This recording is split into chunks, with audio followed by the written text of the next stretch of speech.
the time I was 23 years old, I was married and I had 2 kids, a son and a daughter. I got to the point I didn't want to be a husband. I didn't want to be a father. I started drinking 7 days a week. I woke up drinking, I went to bed drinking.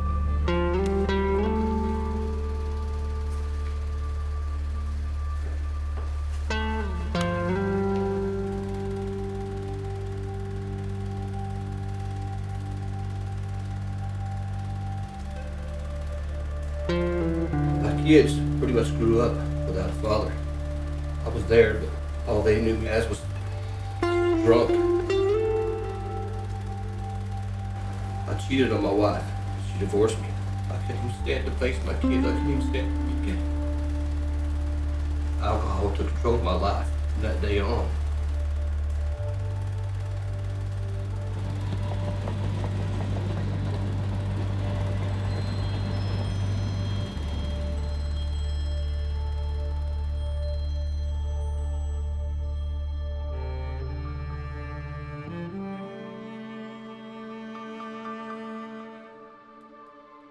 By the time Kirk got to No Longer Bound, his 25-year addiction to alcohol had left him hopeless, homeless, and knocking on death's door.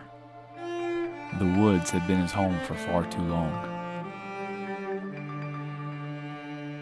Kirk hadn't seen his children in 8 years. Lying in the woods, he didn't know if he would ever see them again.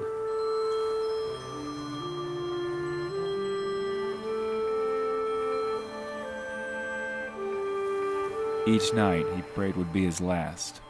He expected to die there.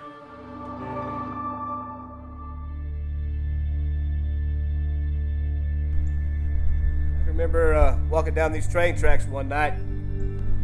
I'd been drinking all day. I hardly stand up. I was so drunk I passed out. I just laid there and fell asleep laying on the tracks. I was so used to sleeping down here, hearing them trains roll through here every night, that if the train would have come through that night, I never would have woke up. The train would have ran right over me. That would have been the end of me. This is this far away. Dying right here.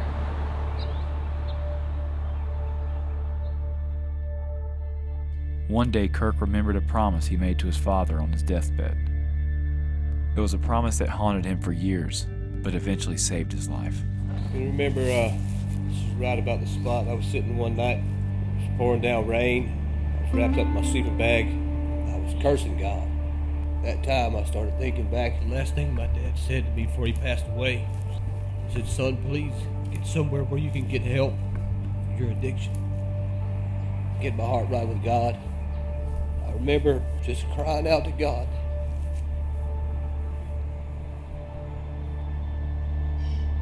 I told God that I'd do anything He asked if He would just help me get somewhere where I could get help.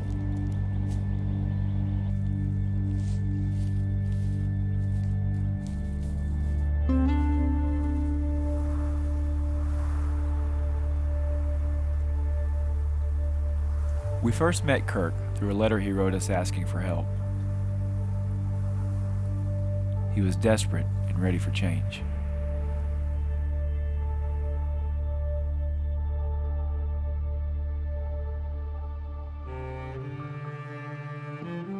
For the next 9 months, we witnessed Kirk's miraculous transformation from a hopeless alcoholic to clean and sober, from a homeless criminal to a true success story, from an absent parent to a longing father. But Kirk's heart wasn't quite whole yet. He was left wondering, do my children still love me? Had too much time passed? How could I afford to bring them across the country to see me again?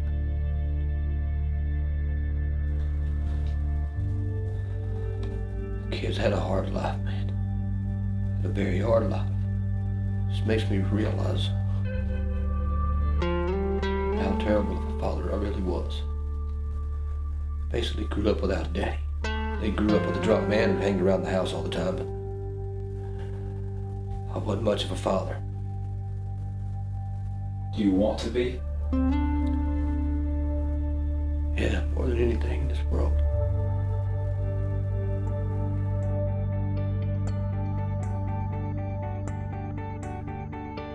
What he didn't count on was the generosity of strangers and the support of a community to bring him the surprise of a lifetime.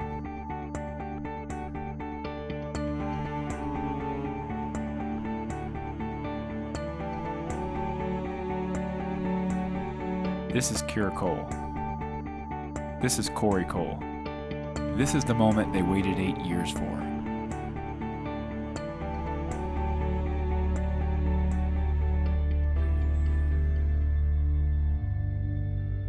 What's their names? Kory and Kira, Where are your kids now? they're still in Houston, Texas. So do you hope to see them, I guess, after you graduate? Yeah, that would be awesome.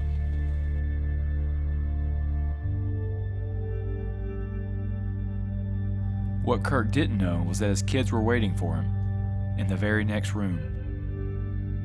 How old are they? My son Kory's 25 and my daughter Kira is 23. It's been so long since I've seen my kids. How did that come to an end? I cheated on my wife. They were both so upset at me they didn't even want to talk to me. My daughter told me, she said, "How could you do this, Daddy? How could you hurt Mama like that?" What'd your son say? He told me that he hated me for hurting his mother that way. For destroying our family. He got pretty bad. He was always pretty bad as far as I can remember. I remember staying up at night and waiting for him to come home. A lot of the time, he just never came before I fell asleep, you know? That's what I wanted. I wanted to be a daddy's girl, and every girl wants their father to show them praise, I guess. It literally brought me to tears because I had no idea. I didn't remember that. It got to the point where I just stopped trying to think about him. So much so that eventually I kind of felt, I forgot that I even had a father. Kind of felt like that. I was also just like ashamed of the place. I never thought I would have a father that was living in a forest with a bunch of homeless people in a homeless shanty town. I didn't want to think about it. I didn't want, you know, I couldn't deal with it, I guess. What's your son say to you on the phone? He asked me how I was doing and how things were going for me. I told him, I said, I've been sober for almost 9 months now. He said, "That's awesome to hear, Dad. I'm so proud of you." How'd that feel? Felt good, man. Just to know that my son never gave up on me. And that he still loved his daddy. I mean, he's never seen me in my entire adult life. I don't want him to be disappointed, you know? I'm like the man that I've become, how I look, how I dress, and I want him to just tell me that he's okay. Man, I just want to just like my father, honestly. Everybody wants to be the pretty daddy's girl, you know. I want him to think that I grew up into a pretty woman and that, you know, I grew into my own, and I want him to say, "That's awesome. You know, I'm proud of you." What do you think you'll say to them when you see them again one day?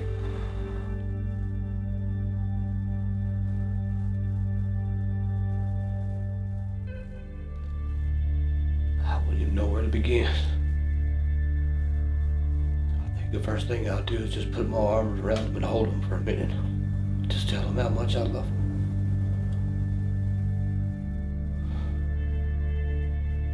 I forgot what that feels like.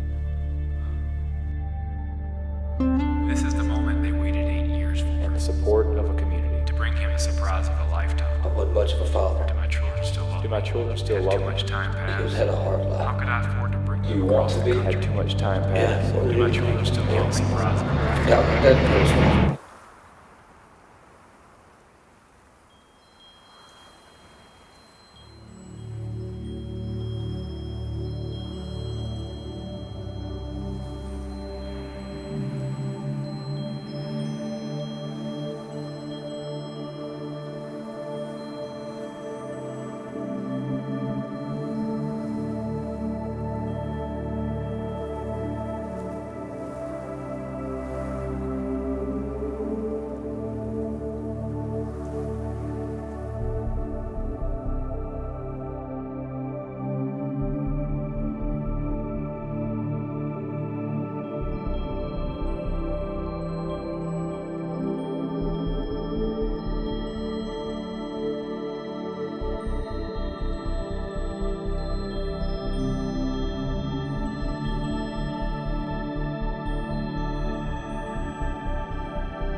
This was the day Kirk's dreams came true, and his heart was made whole.